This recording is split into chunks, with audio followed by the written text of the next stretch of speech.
Good morning, everyone. It sure has been a while. Seemingly not for you guys. However, I've not fired up this camera in probably a month to 6 weeks. First order of business, finally got rid of the racing slicks on the everyday driver. Got about 50,000 miles out of the last set. Hopefully get another 50 out of this one. To be completely blunt with you all, it has been extremely slow here on the farm the last month. Although this is not unusual, we have not moved a single bushel of grain yet. Typically, we don't start to see it kind of roll out until at least early January, depending on what the local elevators are bidding or offering. Of course, we are sitting down having seed chemical meetings for next year, trying to decide what kind of game plan we want to provide the best path for success on our farm, something we normally do in the December to January timeframe as well. A quick point of concern that's sitting in the back of my mind, still has not really rained much since last spring. We got an inch of rain a couple of weeks ago, not enough to even get close to refilling our subsoil capacity. That below ground moisture is what allows us to produce big yields if we have dry summers like we have the last 2 seasons. So at some point we need it to start raining. It is safe to say, though, that the lack of rain has provided a great opportunity for dirt work contractors, tile installation crews to get a lot of jobs done. I think it is very easy to guess that there will be some new pickup trucks in those fleets next year. I've been personally advocating for more yearly installation of subsurface drainage patterns on our farm. The older generation who's in charge of the finance committee just isn't quite as motivated to do that. I'm not sure if the cost is too high or it just doesn't quite feel as tangible as upgrading equipment as a different tax deferring strategy to reduce some of your income. New green paint in the shed is nice, but it's pretty easy to argue that it's not going to return quite like tile systems that increase yield or grain bins that increase logistics capacity. Speaking of new paint, there is a fancy tractor sitting in that shed that Dad's going to be running next spring. When I get a moment, I'll run up there and show it to you.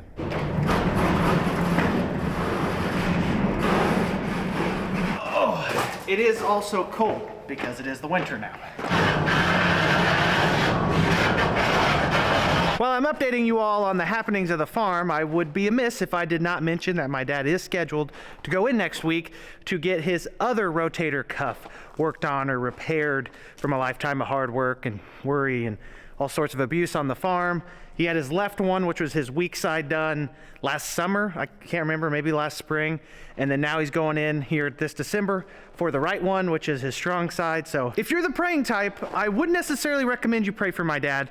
Let's all pray for my dear mother, because she's the one who's got to deal with them. On to the actual agenda of today. We are going to try to actually get everything back in the appropriate position in the shed. We hastily pulled things out because we had to work ground we were not aware of. Everything's just kind of jackknifed in here for storage. So before everything settles in too much for the winter, we're going to pull everything out and get the tillage implements specifically back to where they belong. The inline ripper, which is still attached to the 9620, goes back in the far corner, and then we'll put the disc ripper in. I got to pull the Hagee out, and really this is just going to be a gigantic equipment shuffle. Maybe if you're saying a prayer for my mom, give me one that I don't either rip off a post in the shed or have a dead battery on one of these tractors, although that's probably unlikely. The battery shutoff switches have really changed the game in terms of reliability of the battery systems. We need to take a quick moment to thank the sponsor of today's video, AG1. Whether you're ready for it or not, the new year is upon us. Many of you, like me, have spent the last year working hard, probably not taking the most optimal care of our body.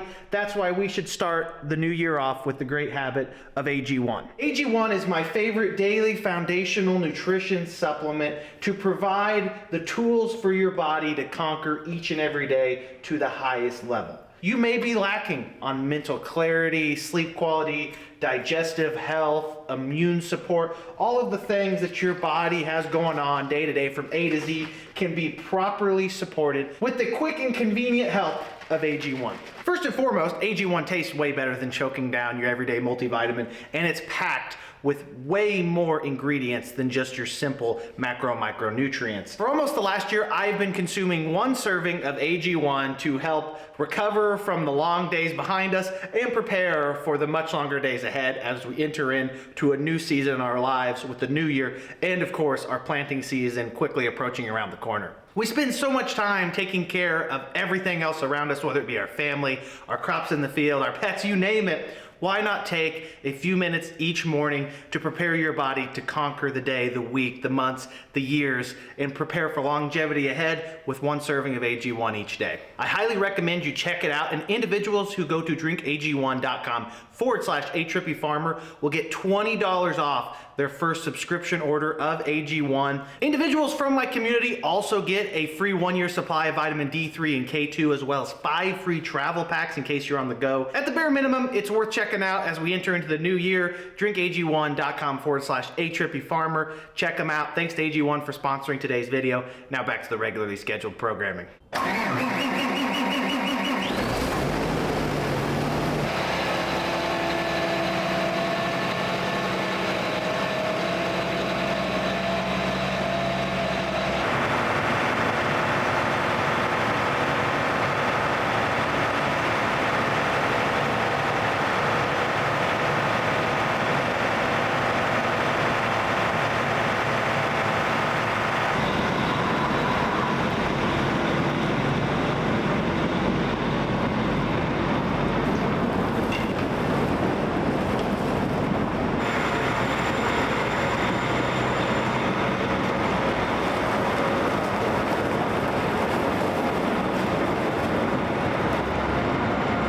Recall from a previous video that 9620R is too wide to get that inline ripper in the back corner, so we're switching it with the 8R370 to make that approach in there.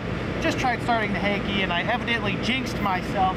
Batteries are dead, so while he unhooks that and switches it, I'm gonna go get my little charger juice box thing.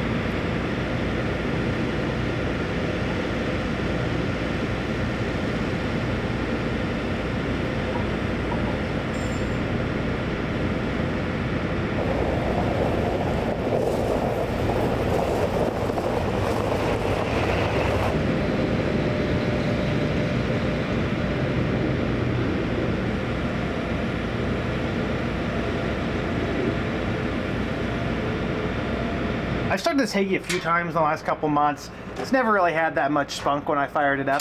The batteries could just be at the end of their lifespan. Eventually you get so many starts on them, so many cycles, they go bad. It's kind of like a rotator cuff.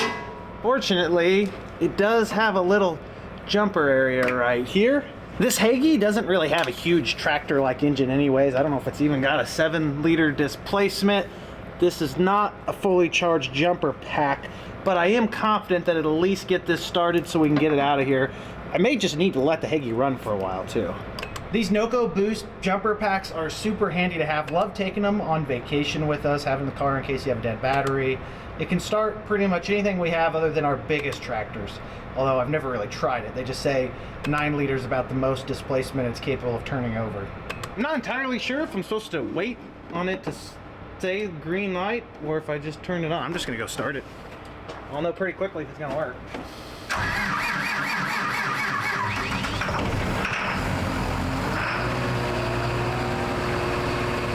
That's all you need! I still yet to figure out why that 670 is parked inside with the hopper open. That's a Marty deal for sure. Speaking of the man in red himself, there he is. I think this is his last hurrah before a winter of not doing anything with a recovering shoulder. That's the problem with working. You usually find more work to do. In this instance, it's putting new batteries in the Hagee this winter. Maybe we can get that done this week.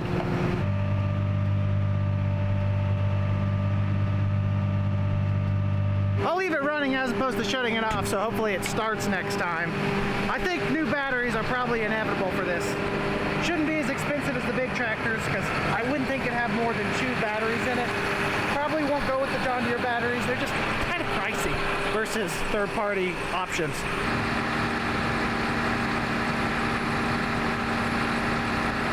I did mention in a previous video, I was thinking about having Precision's reclaim system. It's kind of a sort of similar recirculating boom for a non-PWM nozzle sprayer, meaning I don't have independent nozzle control. So having a true recirculating boom is almost impossible.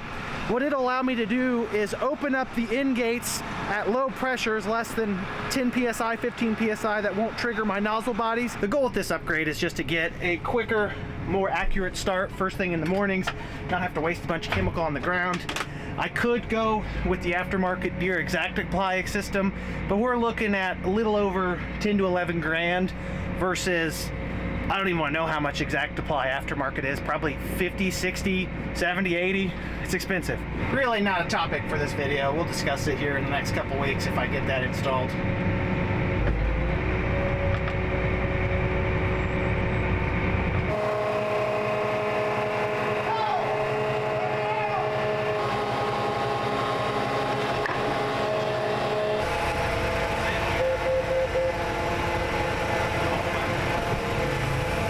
Down, we're gonna unhook the disc ripper, which is right there where I just have this tractor, and then the vertical till we may keep hooked up, I'm not sure. We will do some multitasking while we're out here. This was pretty low, might as well fill up the tank for winter, keep some of that moisture from building up in there.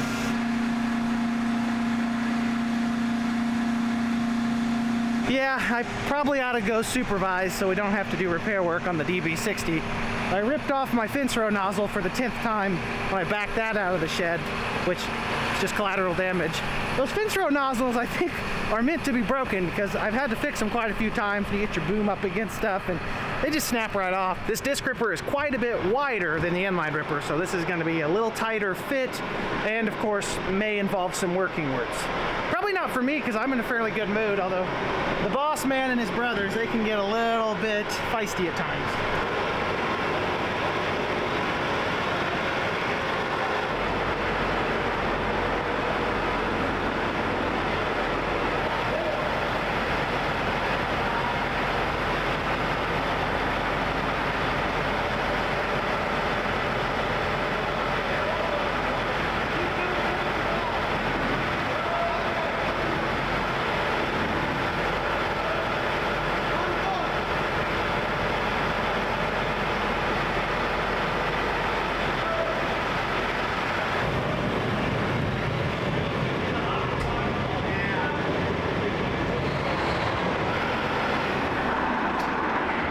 That's a tight fit. It's kind of a dangerous game to be leaving the diesel pump running unattended when it's below freezing outside. Sometimes these get gelled up and the auto shutoffs don't register properly. And I have on one instance with the backhoe, came back after leaving it negligently unattended and had a few gallons of diesel fuel on the ground. Not a lot. It's not like I was gone for a long time. I just took a leak, came back, and it was spewing everywhere. It never really hurts in the off season to get everything out, leave it running for a little bit while it's parked outside, circulate a little bit of that engine lubricant, get the batteries topped off with some fresh alternator juice. It's a nice day to do it. It's cold temperature wise, but there's not really a wind, so not bad. Dad likes to get those 2630 displays that are removable out of the tractors for the winter. Just keep them in a nice climate controlled environment, don't let any moisture get in them.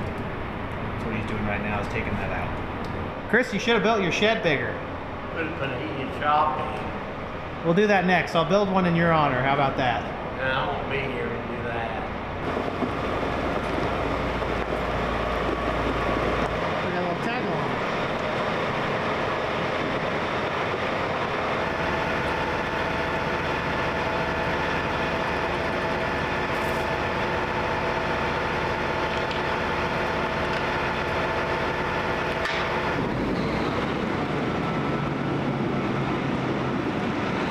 Dad just informed me that he was planning on having this 9460R that was hooked up to the vertical till, ran into our local dealership here this off season for just a service inspection, you know, kind of an uptime maintenance type project that we do every couple years. So that's why we unhooked that. Not the most ideal place, but unless we trade the combines and that third four-wheel drive tractor, which isn't necessarily in the plans, we don't need them, so we can just hook up to that vertical till at any point and move it. We will cram the rest of the tractors back in, planning on having that work done on the Hagee, so I'll leave it out closer to the front.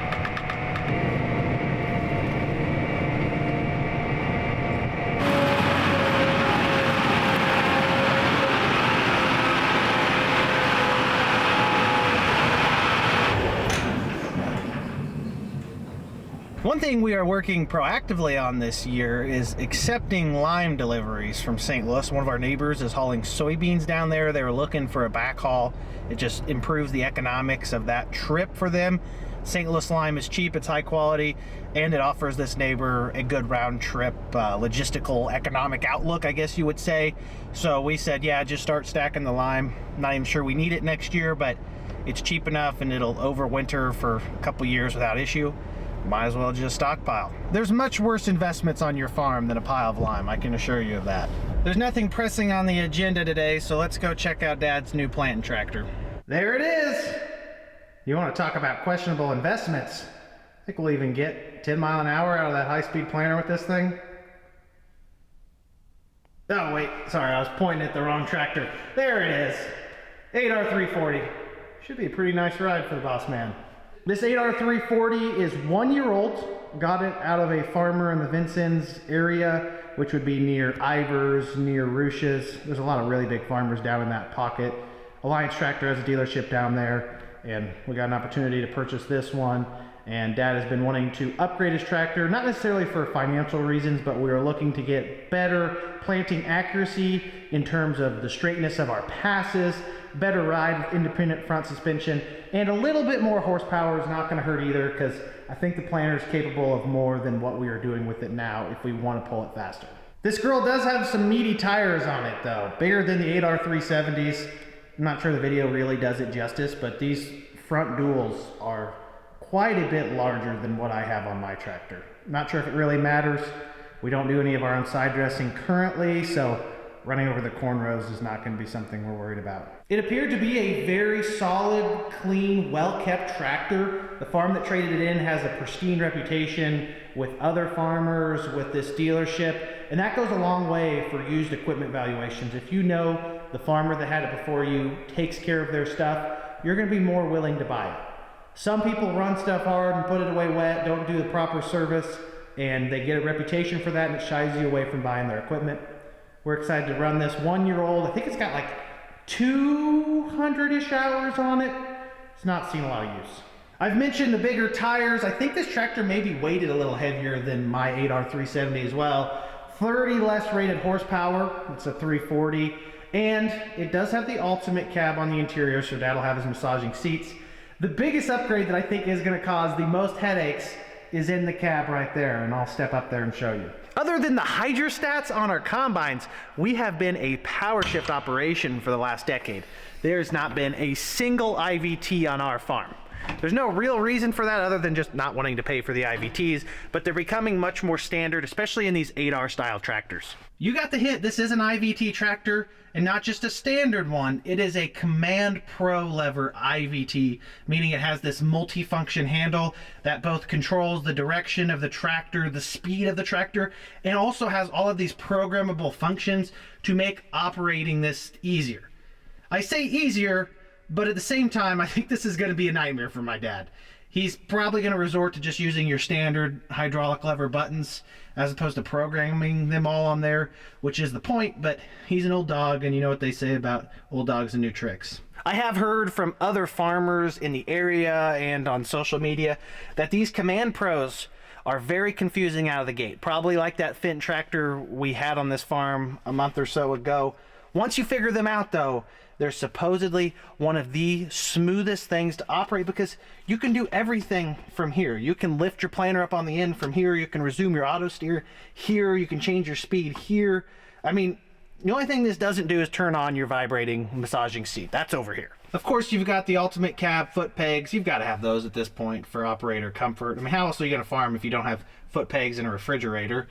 Dad is going to probably have a pretty good time next spring running this. I'm going to put an asterisk by that comment because not only is this a completely foreign system to him being a power shift guy, it is also his right rotator cuff that we talked about earlier. So I'm not sure if by April 1st he's going to be operating this or if he's going to be doing a reach around deal or I'm going to be running the corn planter and he's going to run the bean planter. We'll figure something out. But this is going to go on the corn planter, and then we're going to keep the bigger horse on the bean planter because it's got 50% more rows, it's a heavier planter, and it just needs more power. Other than it being a slightly more premium option The real downside to the IVT that many people would argue is that there is some power loss through the IVT versus just a straight power shift. You're just not getting all of that power to the ground because some of it is just kind of siphoned out through this system just from making it work. I'm not an engineer or an expert. That's just hearsay that I've come across. I think this would be pretty sweet though. I'm sure I'll talk about it more in the future. I think the way this works, it's not like a combine hydrostat where you kind of push it forward to the speed you want and it stays there with tension. This is push forward to where the speed you want and you let go and it comes back and it stays there until you tell it something different, or I don't actually know. I mean, somehow it stops eventually. If there's a stop button, I mean, there's a park neutral.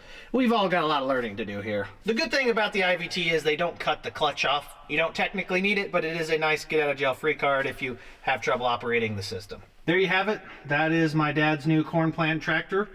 He's gonna have a little bit of learning to do, but I think once the dust settles and his shoulder recovers, he should have a fairly enjoyable time operating this tractor. He's familiar with the Gen 4 displays because his combine has one on it. I think they are a little more intuitive than the Gen 3s, the 2630s that we've run for a long time.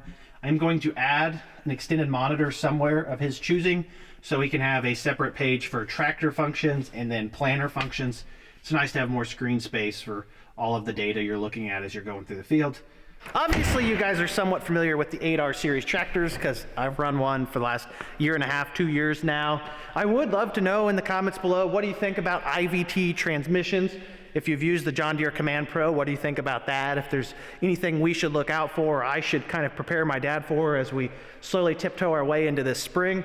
Very excited, and who knows, maybe at some point I'll have a Command Pro 8R. Or maybe not. I do like the power shift and the 32 mile an hour down the road transmission I have. There's something somewhat interesting happening today. I do need to give you a little backstory before I clarify what that is. The University of Illinois published an article 6 to 12 months ago where a student or a graduate student has discovered in an old barn on the university campus a bunch of really old soil samples in their locations. And the barn was getting torn down, and he wanted to take the samples and kind of do a future study to see what the long-term effects of farming practices are on the soil. And interestingly enough, he had a map, a location of where they're all from. We had one of the 2 sites in Coles County. The site in our county where they want to check is out here. There's a grass back terrace you can't see, to see, you know, how the years have treated that farm. As you would expect, they pushed the message to the public. The public helped connect the dots, get the landowners to the appropriate place to provide permission or deny access to the farms, however they see fit with their private property. We said, you know, why not come out here and look at this? They are going to provide us the soil test when they're done. They're coming out today here in the next 15 minutes or so. Gonna do like a 4-foot core, and we're gonna be able to see, you know, what's changed on our farm in 40 years. And I'm excited just to see overall with all these farms, you know, not just in our county but across the state. I think there was 400 plus locations, about how our farming practices are affecting the quality of our soil. In a short-term sense, tillage is detrimental to the soil. It allows the soil particles and colloids to oxidize, releasing some of that organic material to the atmosphere, which is not a good process. You're losing some. However, high-yielding corn and soybeans do produce enough carbon to actually positively offset anything you lose from intensive tillage. That is, as long as it's within reason. So maybe we'll see here on our farm and on other farms, if they're conventional tillers like us, if there has been a long-term increase in soil organic matter. For those of you who are not familiar with soil organic matter, it really is the X factor for the productivity of soil. Soil type matters, but soil organic matter content, which is typically correlated with soil type, is really where the big yields come from. It is a huge sink of fertility in the soil. It holds water very well, so on dry years that soil can go longer without rain. Long story short, if the organic matter has increased over time, then that's a good thing. That may be why our yields are getting better year in and year out, other than genetics and agronomic decision making.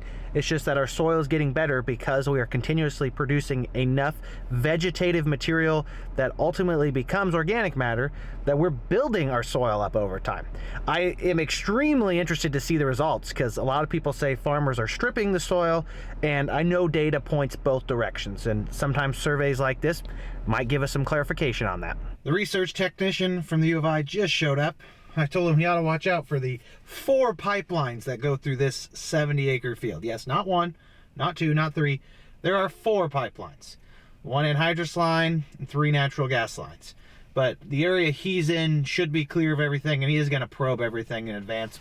The boss man's volunteering as a university research technician right now. So this is pretty much it. That tractor just has a ram that drives a steel tube into the ground at the set depth, and there is a plastic sleeve on the inside, and when it pulls out of the ground, he can just push the sleeve out.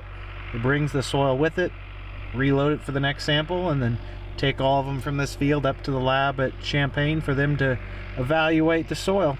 Since we didn't go into the off season with a lot on the to-do list, I would say that things are going to be rather slow until we start hauling grain. Dad's going to be out of commission here for the next couple of months, so I'll probably have to do all of the manual labor myself, not that I haven't for the last few winters anyways. Because we don't have a lot of dirt work equipment of our own, and we've pretty much cleaned up all of our ditches with the backhoe, small projects like that, it's just hard to do a lot. No need to just put hours on stuff for the sake of it. Would be nice to get a tile plow and maybe some younger help and be able to start knifing in some laterals or something, but I don't think that's in the cards until we bring on some more help, which we don't need more help economically speaking, because we got my dad and his uncles, but they're kind of too old to participate in some of those well-bodied activities like getting in the trench and laying tile. The dogs are still up to the same old dog stuff that they are every day, every month, every year. Pretty predictable creatures. We do need to get Murphy there in the back to stop rolling around and stinky stuff in the yard, because she's got quite the scent to her right now. What, do you guys want me to play with you or something? You have a ball that I don't see? Oh. Those dogs are crazy. Never run out of energy. My wife's chickens are doing good. I think they're almost full grown. We have 13, started with 16, so we lost 3 out of the gate. And then we think there might be 2 roosters. We're not entirely sure, nor are we experts, but I think that black one right there is a rooster because it's got like a more aggressive comb. And then maybe this one right here. Could be completely wrong though. Added this automatic gate so I didn't have to come out here every morning and evening to let them in and out. Doesn't look that great, but saves me a lot of time and lets the chickens outside to get to their food and water. Chickens are definitely interesting creatures. They're like little dinosaurs. We've been taking some of our table scraps that chickens can eat and just bringing it out here, and you throw food out here first thing in the morning, as long as it's something they like, and it'll be gone within a couple hours. It's crazy, like little garbage disposals. It actually looks like they may be out of water. I'm trying to figure this thing out. Like, why is there not any coming out?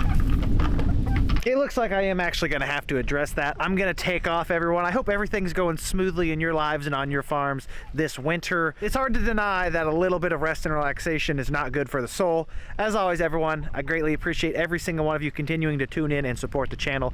Your viewership means the world to me. I'll catch you all in the next episode. Until then, make sure you like the video if you enjoyed it, subscribe if you want to see more, and comment down below if you have any questions. You know I love to talk about farming. Have a great day, everyone. Peace!